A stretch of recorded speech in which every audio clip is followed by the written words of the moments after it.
ഏറ്റവും 6 ദിവസം മുമ്പ് നടന്നിട്ടുള്ള ഒരു ഇൻസിഡന്റാണ്. ഒരു പരിതാപകരമായിട്ടുള്ള ഒരു വാർത്തയാണ്. ലെന ജോൺ എന്ന് പറയുന്ന പെൺകുട്ടിയുടെ ദുരൂഹമായിട്ടുള്ള മരണം. എങ്ങനെ നോക്കിക്കാണുന്നു അതിനെ? അത് തൃശ്ശൂർ വടക്കാഞ്ചേരി സ്വദേശിനി, അത് പഠിച്ചിരുന്ന നഴ്സിംഗ് കോളേജ് മദേഴ്സ് മദേഴ്സ് ഹോസ്പിറ്റലാണ്. വളരെ മിടുക്കിയായിട്ടുള്ള ഒരു പെൺകുട്ടിയായിരുന്നു. അവിടെ നിന്നും നഴ്സിംഗ് പഠിച്ചതിന് ശേഷം അവിടെ തന്നെ പ്രാക്ടീസ് ചെയ്തു വരുന്നു. വിദേശത്ത് പോകാനായിട്ട് സ്വപ്നം കണ്ടിരുന്ന ഒരു പെൺകുട്ടിയാണ്. IELTS പക്ഷെ IELTS അത് പഠിക്കാൻ വേണ്ടിയാണ് എറണാകുളത്തേക്ക് വന്നതെന്നാണ് പറയുന്നത്. പഠിക്കാൻ വേണ്ടിയിട്ടാണ് എറണാകുളത്തേക്ക് വന്നത്. പക്ഷെ അത് 2 വർഷം മുമ്പ് IELTS കഴിഞ്ഞതാണെന്നും പറയുന്നു. പാസ്സായതാണെന്നും പറയുന്നത്. അതിന്റെ മരണം മുഴുവൻ ദുരൂഹതയിൽ കൊണ്ടുവന്ന് എത്തിച്ചിരിക്കുകയാണ്. പോസ്റ്റ്മോർട്ടം റിപ്പോർട്ടിനെ പറ്റിയുള്ള വിവരങ്ങളൊന്നും വെളി വന്നിട്ടില്ല. കേസിന്റെ നിലവിലുള്ള കാരണം അതിന്റെ കൂടെ 2 യുവാക്കളുണ്ട്. ആരൊക്കെയായിരുന്നു യുവാക്കൾ? ഒരു അർഷാദും ഒരു സുഹൈനും. അതിലെന്തെങ്കിലും ദുരൂഹത കാണുന്നുണ്ട്? ഈ അർഷാദും സുഹൈനും മരിക്കുന്ന സമയത്തും കൂടെയുണ്ട്. അതേ സമയത്ത് ഇവരൊരു ഹോട്ടലിൽ തങ്ങിയിരുന്നു ഒരുമിച്ച്. ഹോട്ടലാണോ അതോ ലോഡ്ജാണ്? ലോഡ്ജില് ഇവര് 3 പേരും ഒരുമിച്ച് താമസിച്ചിരുന്നു എന്നുള്ളതാണ്. അതിൽ തന്നെ ദുരൂഹതയുള്ളതായിട്ട് കണക്കാക്കേണ്ടി വരും. കാരണം വെച്ച് കഴിഞ്ഞാൽ മാത്രമല്ല, അവിടെ നിന്നും ഇത് ആഹാരം കഴിക്കാൻ പോയ ഹോട്ടലിനെ പറ്റി ഇപ്പോഴും നിലവിൽ യാതൊരു വിവരവും ഇല്ല. അത് മാത്രമല്ല, അവര് കഴിച്ചിരുന്ന ഭക്ഷണം എന്ന് പറയുന്നത് കുഴിമന്തിയായിരുന്നു അല്ലെ? കുഴിമന്തിയായിരുന്നു. ഈ മന്തി കഴിച്ച ഹോട്ടലിനെ പറ്റി വിവരമൊന്നുമില്ല. അതും കേന്ദ്രീകൃതമായിട്ട് വിവരങ്ങളൊന്നുമില്ല. കാരണം പ്രത്യേകിച്ച് ഒരു മന്തി കഴിച്ച ഹോട്ടലിൽ ദേഹാസ്വസ്ഥം ഉണ്ടായ സ്ഥിതിക്ക് ആ ഹോട്ടലിന്റെ പേര് പുറത്തു വിടുന്നതുകൊണ്ട് എന്ത് കുഴപ്പമെന്ത്? കാരണം വെച്ചാൽ വേറെ ആരും ഇതുപോലെ ദേഹാസ്വസ്ഥം ഉണ്ടാവാതെയും അല്ലെങ്കിൽ ഈ പറയുന്ന ഫുഡ് പോയിസൺ അടിക്കാതിരിക്കാൻ വേണ്ടി പൊതുജനങ്ങൾക്ക് ഒരു അറിവാവത്തില്ലേ? അത് തന്നെ മറച്ചു വെച്ചു. അത് മാത്രമല്ല, മാതാപിതാക്കളെ വിളിക്കുമ്പോൾ ഈ 2 അത് ഡോക്ടർ എന്ന വ്യാജാനിയാണ്. അതായത് ഈ കുട്ടി ഈ ദേഹാസ്വസ്ഥം വന്ന് ഇതിനെ ഹോസ്പിറ്റലിലാക്കുമ്പോൾ ഹോസ്പിറ്റലിലെ ഡോക്ടർ എന്നുള്ള വ്യാജേനയാണ് ഇതിന്റെ മാതാപിതാക്കളെ വിളിക്കുന്നത്. അതിൽ ഈ പറയുന്ന അർഷാദും ഈ സുഹൈനിൽ ഈ പറയുന്ന 2 പേരിൽ ആരാണ്. അതും മാത്രമല്ല, ആ ലോഡ്ജിൽ അവർ 3 ദിവസം തങ്ങിയെന്നും പറയും. 3 ദിവസം തങ്ങിയെന്ന് പറയും. മൊത്തത്തിൽ അത് ഇവർ ഒരുമിച്ചാണോ റൂം എടുത്തിരുന്നത്? അങ്ങനെയുള്ള കാര്യങ്ങളൊന്നും അതൊന്നും വ്യക്തമല്ല. ആ ലോഡ്ജിനെ കുറിച്ച് 2 റൂമിലായിരുന്നു എന്നുള്ളത് ഡീറ്റെയിൽസ് വ്യക്തമല്ല അല്ലല്ല. ലോഡ്ജിനെ കുറിച്ചുള്ള വിവരമൊന്നും വന്നിട്ടില്ല. മാത്രമല്ല, ഈ ഇത് മന്തി കഴിച്ച ഹോട്ടലിനെ കുറിച്ചുള്ള വിവരങ്ങൾ വന്നിട്ടില്ല. അപ്പൊ ഇതൊക്കെ ഈ സംസ്ഥാനത്ത് എന്തിനാണ് ഈ പറയുന്ന പോലെ ഡോക്ടറുടെ പേരിൽ ആൾമാറാട്ടം നടത്തി വീട്ടിലേക്ക് വിളിച്ചത് എന്നുള്ള കാര്യത്തിലും ചിലപ്പോൾ അവന്മാരൊരു ഭീതി കൊണ്ട് അങ്ങ് വിളിച്ചു പോയതാണെങ്കിലും കാരണം ഞങ്ങൾ ഈ കുട്ടിയുടെ കൂടെ താമസിച്ചവരല്ല എന്ന് അറിയിക്കാൻ വേണ്ടിയാണെങ്കിലോ.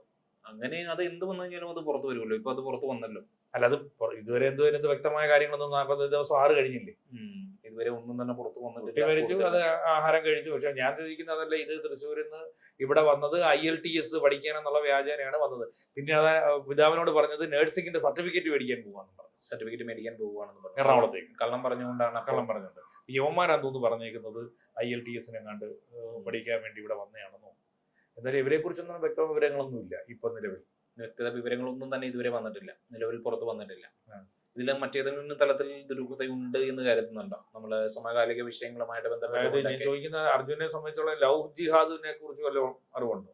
എനിക്ക് ഞാൻ ആ ഒരു പദത്തിൽ വിശ്വസിക്കുന്ന വ്യക്തിയല്ല. കാരണം എന്താന്ന് വെച്ച് കഴിഞ്ഞാൽ നമ്മൾ ആ ഒരു സമൂഹത്തെ മാത്രം മാറ്റി നിർത്തിക്കൊണ്ട് അങ്ങനെ കുറ്റപ്പെടുത്തുന്നതിനോട് നമുക്ക് വേറൊരു തിരോധാനം ഉണ്ടായിരുന്നല്ലോ ജസ്നയുമായി ബന്ധപ്പെട്ടുകൊണ്ട്. അന്നും ഇതുപോലുള്ള ചർച്ചകളൊക്കെ ജസ്നയെ കൊണ്ടുവന്ന് മതപരിവർത്തനം നടത്തിയതായിട്ടും ഒക്കെ ഉള്ള വാർത്തകളൊക്കെ സൃഷ്ടിച്ചു വിട്ടിട്ടുണ്ടാണ്. പടച്ചുവിട്ടതാണ്. വ്യക്തമായ തെളിവുകളൊന്നും നാളെ ഇതുവരെ ലഭിച്ചിട്ടില്ല. പോലീസിന് കിട്ടിയിട്ടില്ല, CBIക്ക് കിട്ടിയിട്ടില്ല, ഒരാൾക്കും വിവരം കിട്ടിയിട്ടില്ല. JB കോശി കഴിഞ്ഞ ദിവസം പറയുന്നുണ്ട് എവിടെയാണ് ജീവിച്ചിരിപ്പുണ്ടെന്ന് പോലും വിവരമില്ല. ഇതൊന്നും മരിച്ചതായിട്ട് സ്ഥിരീകരിച്ചിട്ടുണ്ട്. അതിനിടയിൽ ഇത് ലവ് ജിഹാദ് ആണെന്നൊന്നും പറയാൻ പറ്റത്തില്ല. അവർ 2 പേരും ഒപ്പം നിന്ന് 2 പേരും മുസ്ലിം യുവാക്കളായതുകൊണ്ട് അപ്പുറത്ത് നിൽക്കുന്നത് ക്രിസ്ത്യാനി കുട്ടിയായതുകൊണ്ട് മാത്രം ഇത് ലവ് ജിഹാദ് ആണെന്ന് പറയുന്നത് അത്തരമുള്ള ചർച്ചകൾക്കൊന്നും പോകാതിരിക്കുന്നതാണ് നല്ലത്. അപ്പൊ അതങ്ങനെ. പക്ഷെ എന്നാൽ ഇത് അറിയേണ്ടിയിരിക്കുന്നു. ഒരുപാട് ദുരൂഹതകൾ ഇതിൽ ബാക്കിയാണ്. ഏതായാലും ദുരൂഹതകളുടെ കെട്ടഴിയട്ടെ വരുന്ന കാലഘട്ടങ്ങളിൽ, അല്ലെങ്കിൽ വരുന്ന ദിവസങ്ങളിൽ ദുരൂഹതകളുടെ കെട്ടഴിയട്ടെ. പക്ഷെ എനിക്ക് തോന്നുന്നു CBIയെ സംബന്ധിച്ചിടത്തോളം, ക്രൈംബ്രാഞ്ചിനെ സംബന്ധിച്ചിടത്തോളം ജസ്ന കേസിൽ യാതൊരു വിവരവും ഉണ്ടായിട്ടില്ല. ഒരു വിവരം ഉണ്ടായില്ല. എവിടെ പോയെന്നോ ഇനിയിപ്പോ അതിന്റെ അപ്ഡേറ്റ്സിനെ പറ്റിയിട്ടോ ഒരു വിവരം ഉണ്ടായില്ല. മാത്രമല്ല അവസാന നിമിഷങ്ങളിൽ ചിലർ പറഞ്ഞല്ലോ അദ്ദേഹത്തിന്റെ സഹോദരനുമായിട്ടും അച്ഛനുമായിട്ടും ഒക്കെ വഴക്കുണ്ടാക്കിയിട്ടുണ്ടെന്നോ അതിൽ ഒരു കാര്യം മാത്രമായിരുന്നു ജസ്ന കേസിൽ കൺഫേം ആയിട്ടുണ്ടായിരുന്നു. അത് എന്ത് കാര്യമായിരുന്നു അറിയും? ഒരു ബ്ലഡ് സ്റ്റെയിന്റെ കറ പറ്റിയിട്ടുള്ള തുണി ഉണ്ടായിരുന്നു. അവരുടെ പീരീഡ്സ് ഇറഗുലർ ആയിരുന്നു. അപ്പോ ചിലപ്പോ അത് പ്രഗ്നന്റ് ആയിരുന്നു അല്ലയോ എന്നുള്ളതിന്റെ ഒരു അവര് ഗൈനക്കോളജിസ്റ്റിനെ കണ്ടിട്ടും ഉണ്ടായിരുന്നു. ഓഹോ ആഹാ. ജസ്റ്റ് പിന്നീടാണ് ആ ഒരു കറ പുറണ്ട തുണി ഉണ്ടല്ലോ, ആ. അതും പിന്നീട് കാണാതെയായി. അതെടുത്ത് മാറ്റി. അപ്പൊ ആ ഒരു കേസും ഈ ഒരു കേസും തമ്മിൽ ഇതിപ്പോ കൺഫർമേഷൻ കിട്ടി, മരണപ്പെട്ടു എന്നുള്ള കൺഫർമേഷൻ കിട്ടി.